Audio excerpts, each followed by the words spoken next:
미래를 보는 창 JTB. 안녕하세요. JTB J입니다. 오늘 주제는 이제 채권 시장에 대한 내용입니다. 채권 시장으로 빠르게 지금 자금들이 대피하고 있는데 이 부분에 대해서 오늘 이야기하도록 하겠습니다. 먼저 첫 번째, 더 이상 금리 인하는 시장에, 여기서 말하는 시장은 주식시장이겠죠. 주식시장의 호재가 아닐 수 있다. 좀 자세한 내용을 조금 살펴보도록 하겠습니다. 골드락스 경제 말미에서는 시장의 유일한 호재는 금리 인하입니다. 따라서 중앙은행이 금리 인하에 적극 나설 수 있도록 경제지표가 나쁘게 나오는 것이 오히려 호재예요. 저번 달에 우리가 이미 목격을 했었죠. 그리고 이거는 단지 이번만 이런 식으로 나타나는 게 아니고요. 과거에 있던 모든 사이클에서 나타났던 현상입니다. 주로 본격적인 금리 인하 사이클이 시작이 될 때, 첫 번째 금리 인하 직전에 이런 현상들이 많이 나타납니다. 하지만 이 단계가 지나면 투자자들은 단순한 금리 인하가 아니라 금리 인하 사이클이 본격적으로 시작되는 것에 대해서 걱정을 하기 시작합니다. 이제 이 단계로 넘어가게 되면은 이때부터는 이제 나쁘게 나오는 경제 지표가 더 이상 호재가 아닙니다. 이것은 악재 그대로 인식하기 시작을 합니다. 그리고 원래 경제 지표가 나쁘게 나오는 게 호재가 아니죠. 이거는 비정상입니다. 그걸 호재로 인식한다는 것 자체가. 그래서 경제 지표가 나쁘게 나오는 것을 악재로 인식하는 것은 정상입니다. 즉 비정상이 정상으로 되는 과정일 뿐이고요. 시장이 이제서야 현실을 직시하는 그런 과정을 이제 겪는 거라고 보시면 될 것 같습니다. 지금 국채 시장 자체가 요동이 치고 있고, 그리고 장단기 스프레드도 급격하게 지금 변하고 있습니다.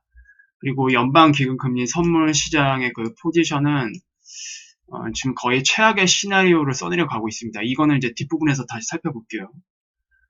근거 없는 낙관론자들이 이제 7월 FOMC의 금리 인하를 단발성으로 해석했습니다. 이번은 그냥 선제조치격으로 그냥 한 번만 인하를 하는 거야. 이런 식으로 해석을 했었어요. 그리고 그 이후에는 다시 금리를 올릴 거야. 그렇게 예상을 했었습니다. 제 채널 댓글에도 이런 의견이 기존에 있었고요. 근데 문제는 이제 그들이 그런 근거를 내놓긴 하는데 그 근거 자체가 단지 느낌적인 이유들이거나 아니면 근거 자체가 매우 빈약하고 전체를 아우르지 못하는 굉장히 일부분만 설명할 수 있는 견해인 경우가 대부분이었습니다. 지금 상황에서 봤을 때 제 개인적으로는 우리가 이제 2020년으로 넘어가게 될 경우에는 2020년 상반기는 아닐 거라고 생각합니다. 하반기가 될 것 같긴 한데 2020년 이민 시점에 연준의 기준금리가 제로에 도달할 가능성을 이제 열어놔야 합니다. 우리가 이것을 2020년에 목격할 가능성이 있어요. 그래서 지금 상황 자체는 이제 더 이상 시장에는 금리 인하의 그 명분이 될 수 있는 나쁜 경제 지표가 더 이상 호재로 작용하기 힘든 상황이 아닌가 저는 그렇게 보고 있습니다. 이거는 이제 실제로 시장이 어떻게 반응하는지를 봐야겠죠. 그리고 제가 앞서 말씀드렸던 최악의 시나리오를 보고 있는 금리 선물 시장에 대해서 잠깐 살펴보도록 하겠습니다. 이전까지만 해도 이걸 잠깐 새로 고침을 할게요. 지금 상황을 봐야 되니까. 네, 제가 이제 마지막으로 이제 봤었던 게 9월 FOMC에서 0.25% 금리 인하 굉장히 유력하다고 말씀드렸고, 그리고 0.5% 금리 인하는 뭐 지금 21.2%이긴 하나 현실적으로 0.25% 금리 인하가 지금 합리적이다라고 제가 말씀을 드렸죠. 그리고 9월 FOMC에서도 금리 인하 확률은 100%입니다. 현재. 그리고 제가 12월 달에 추가로 0.25%의 금리 인하에 나서고 있다라고 지금 채권 시장을 보고 있다 말씀을 드렸죠. 근데 이 시각이 바뀌었습니다. 어떻게 바뀌었냐? 10월 달 10월 달에 또 금리 인하를 예상을 하는 그런 흐름으로 다 바뀌었습니다. 이거는 금리 선물 시장뿐만이 아니라 최근 국채 선물 시장의 흐름을 보신 분들은 다 알 거예요. 엄청난 자금이 밀려 들어오면서 금리가 계속 하락을 하고 있습니다. 채권 금리가. 그리고 지금 선물 시장은 그런 것들을 지금 다 감안을 해서 지금 반영을 하고 있습니다. 그래서 지금 9월 달에 0.5% 금리 인하가 소폭 올라가고 있긴 하나 실질적으로는 10월 달에 반영할 가능성이 굉장히 크다. 지금 상황에서.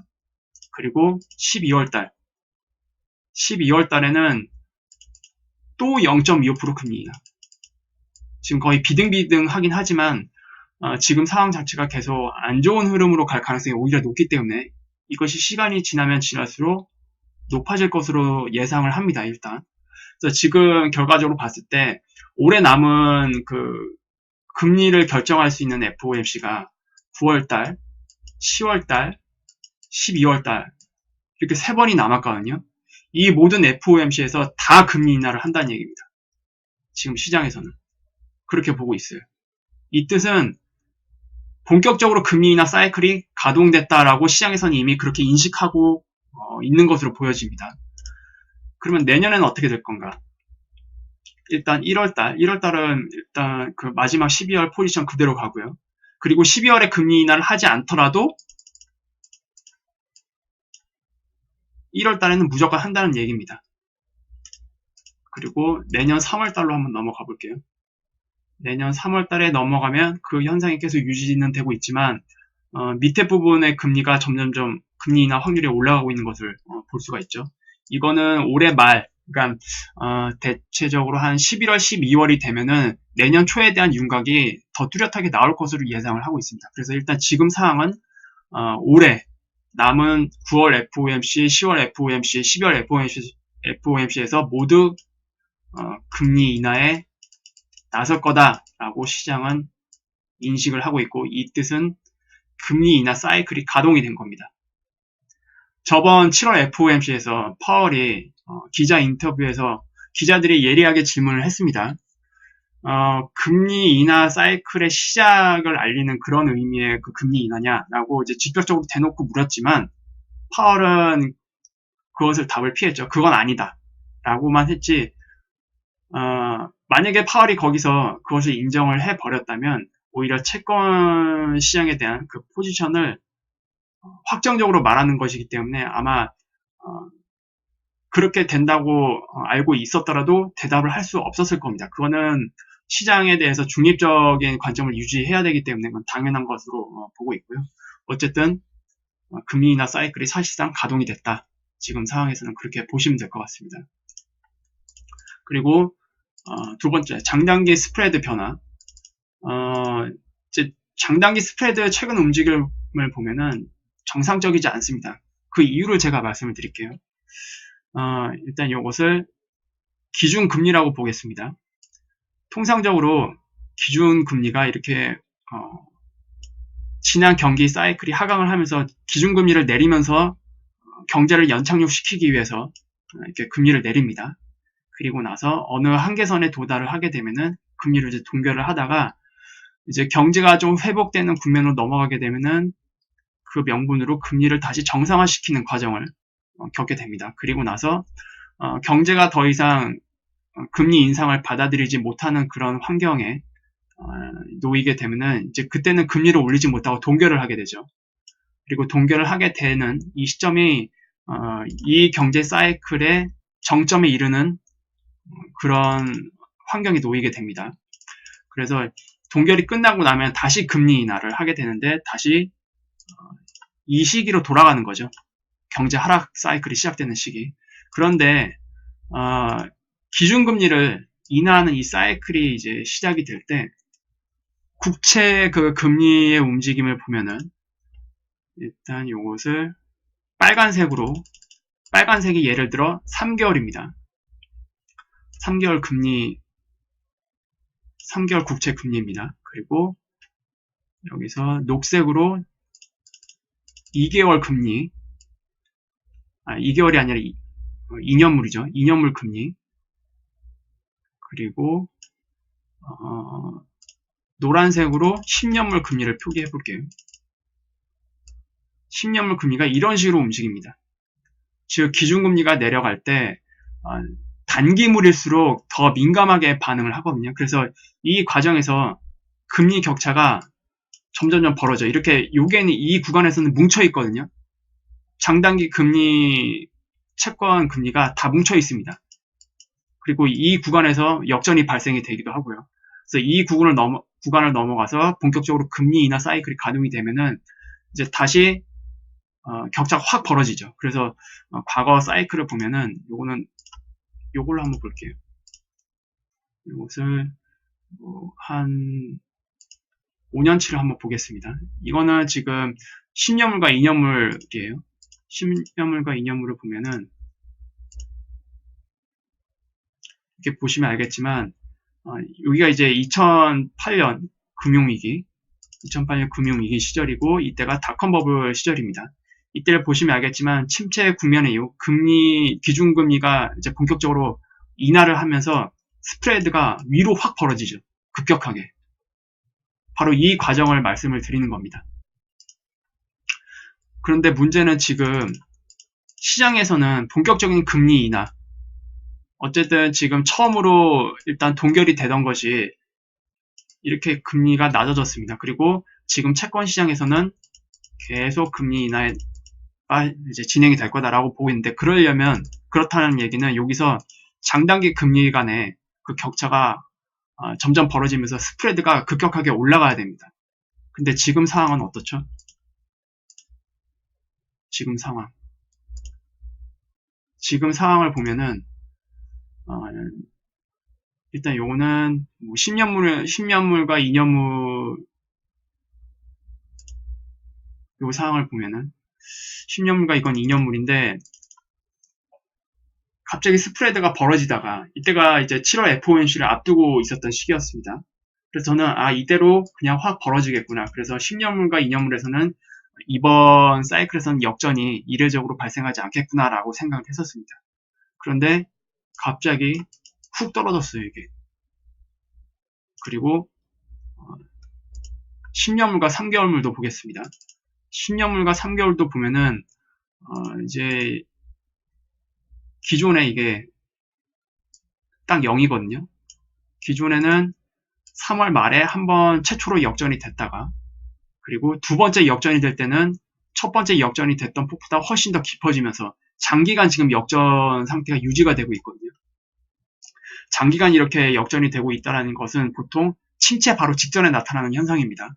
이렇게 막 2, 3개월씩 역전이 되고 있는 이런 상황들. 근데 지금 역전 그래프를 보면은 저는 이 상황에서 그대로 확산이 될 걸로 예상을 했었습니다. 왜냐? 7월 달을 사실상 금리 인하 사이클이 시작이 되는 시점으로 봤기 때문에. 그런데 지금 상황에서는 오히려 그런 금리 인하 사이클이 시작되고 있음을 채권 시장도 인식하고 있음에도 불구하고 오히려 장단기 스프레드가 역전폭이 더 심해지고 있습니다. 이 뜻은 장기 채권에 자금이 더 많이 들어간다는 얘기입니다.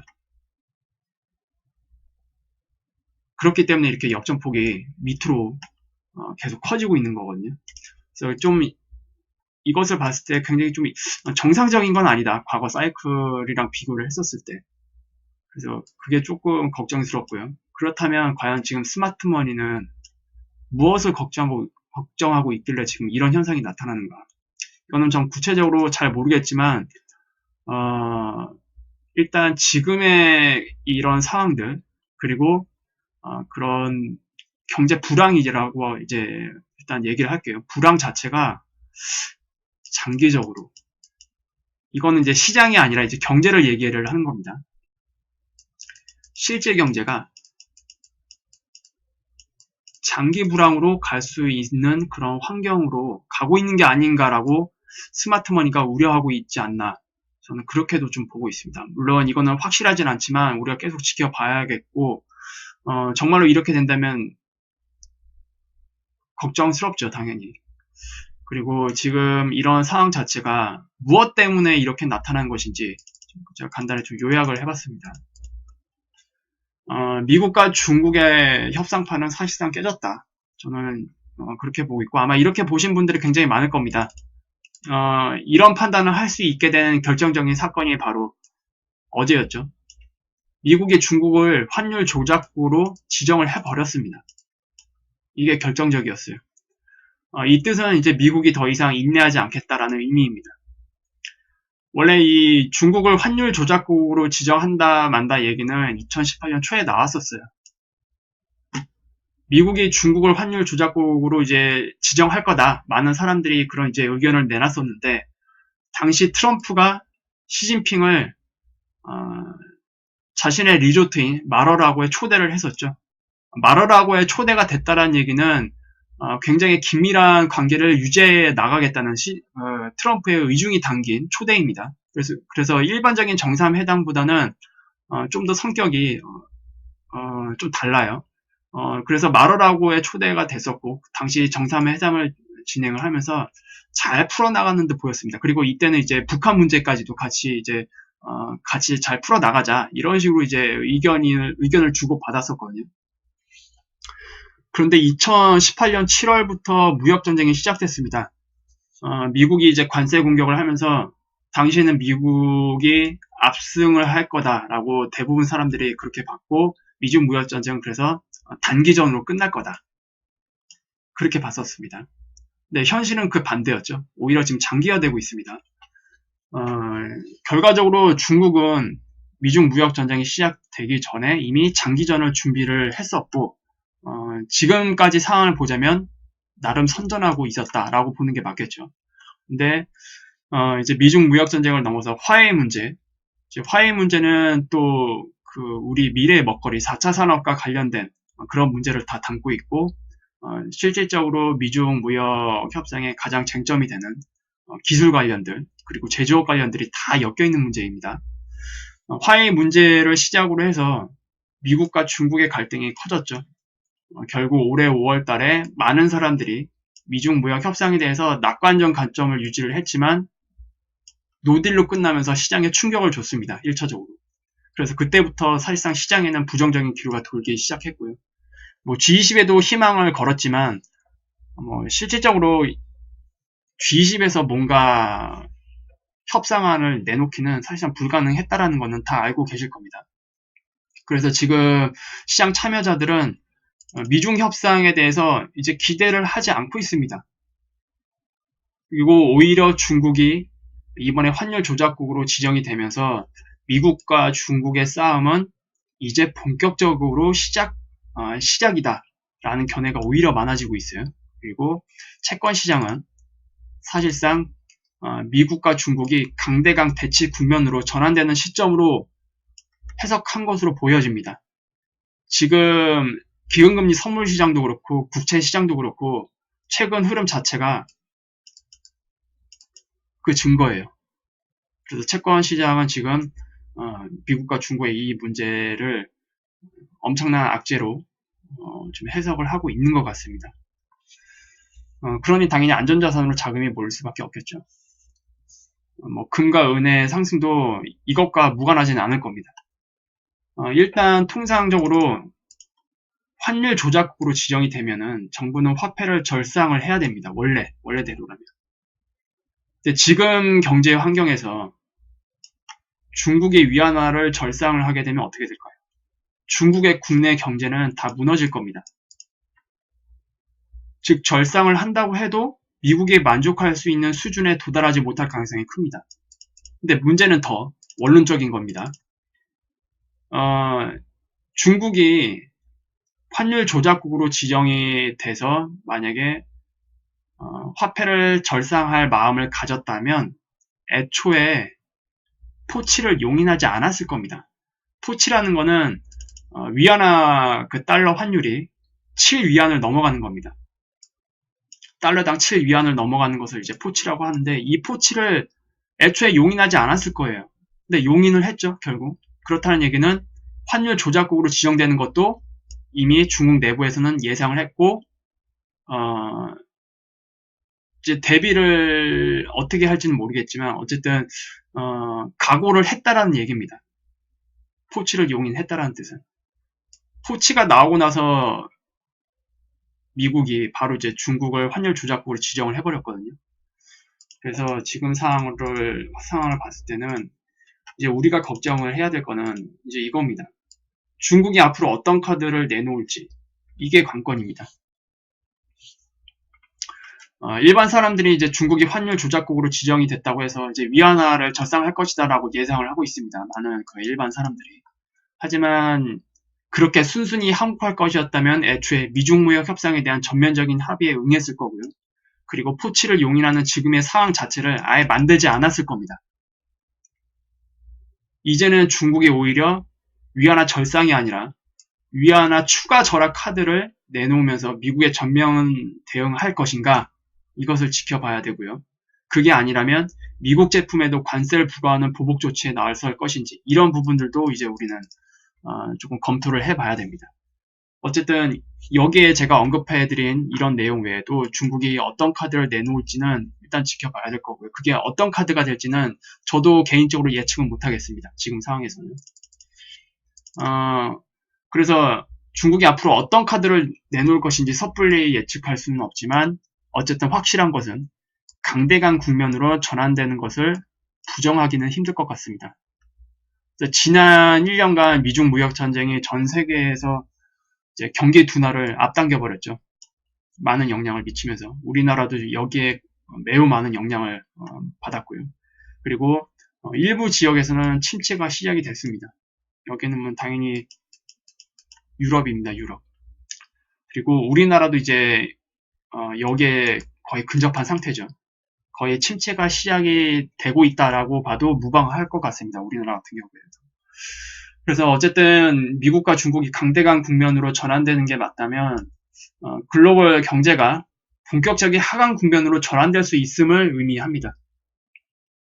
그리고 경기 하강 국면에서는 이제 그동안 잠재되었던 그 악재들이 수면 위로 올라오는 환경이 조성이 돼버리죠. 이거는 이제 하강 사이클이 절정으로 향하게 할 겁니다. 이런 악재들이 튀어나오게 되면. 그렇다면 지금 시장, 최근에 그 하락 있잖아요. 시장 하락. 지금 시장의 하락은 일단 이런 악재들, 순수하게 그 경제적인 문제로 발생한 악재로 하락한 게 아닙니다. 이런 악재들이 나올 때는요, 시장 하락은 훨씬 더 강하고 날카롭게 나옵니다. 그러니까 지금 나오는 이런 하락, 이것 때문에도 지금 사람들이 난린데, 정말로 본격적으로 하락 국면으로 들어가고 이런 악재들이 다 튀어나오는 환경으로 간다.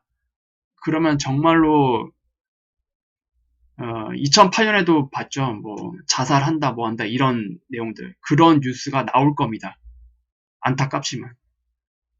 그래서 어쨌든 정말로 우리가 걱정해야 될 일은 지금의 이런 상황들이 아니고 이런 악재들이 정말로 튀어나올 때, 그때를 걱정을 해야 됩니다. 그런 부분을 좀 말씀을 드리고 싶었고, 어쨌든 중국이 어떤 카드를 내놓을지 한번 지켜보죠. 어쨌든 지금 공은 중국으로 넘어갔습니다. 미국이 일단 선제 공격을 했기 때문에 중국이 이것을 어떻게 받아들이고 어떻게 대처해 나갈 것인지 지켜봐야겠죠. 아마 중국이 어떤 카드를 내놓을지 모르겠지만 전면 대응하는 카드가 될 경우 시장에 이제 본격적인 충격을 줄 겁니다. 그리고 이제 다음 내용은 오늘 주제와 별로 상관없는 내용이긴 한데, 최근 시장이 하락을 하면서 이제 그 시장에 대한 투자 손실로 인해서 거의 멘탈 붕괴되신 분들이 아마 많을 거예요. 아마 알게 모르게 굉장히 많을 겁니다. 주위에 이런 분들의 그 댓글이 서서히 올라오고 있는데, 아마 나중에 본격적인 침체 국면으로 가게 되면은 아마 이런 글들이 굉장히 많을 수밖에 없어요. 우리가 이런 글들을 보기 싫다고 해도 이해를 해줘야 됩니다. 이해를 해줘야 돼요. 그런 부분은. 그런 댓글이 많이 올라온다는 뜻은 그만큼 상황 자체가 굉장히 안 좋다라는 것을 의미하기 때문에 우리는 어느 정도 그런 부분들을 이해를 해줘야 되고, 제가 직접적으로 상담을 하기는 어렵겠지만, 어쨌든 그런 상황 자체는 여러분들도 이해를 해주셔라. 그만큼 상황이 안 좋아졌구나 라고 조금 마음을 열어주시면 될 것 같습니다. 제가 언급하고 싶었던 건 이거예요. 지금 주식시장에 전문가는 없어요. 뭐 증권사 직원이라고 해서 주식시장을 잘 알까요? 아닙니다. 절대로 아닙니다.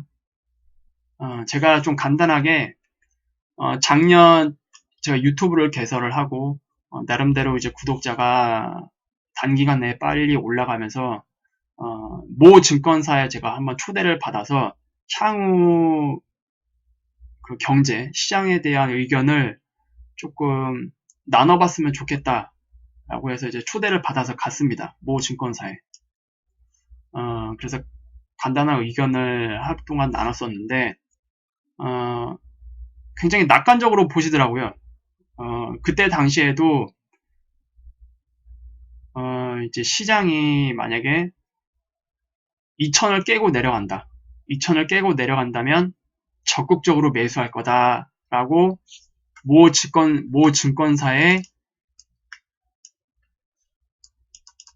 임원이 되는 분이 그렇게 말씀하셨습니다. 그래서 저는 속으로 그건 아닌데 다음 하락할 때는 정말로 위험한 시기일 텐데 그때가 11월 달인가 그랬을 거예요. 근데 10월 달에 우리가 처음으로 2000이 깨졌었나 그랬을 거예요, 아마.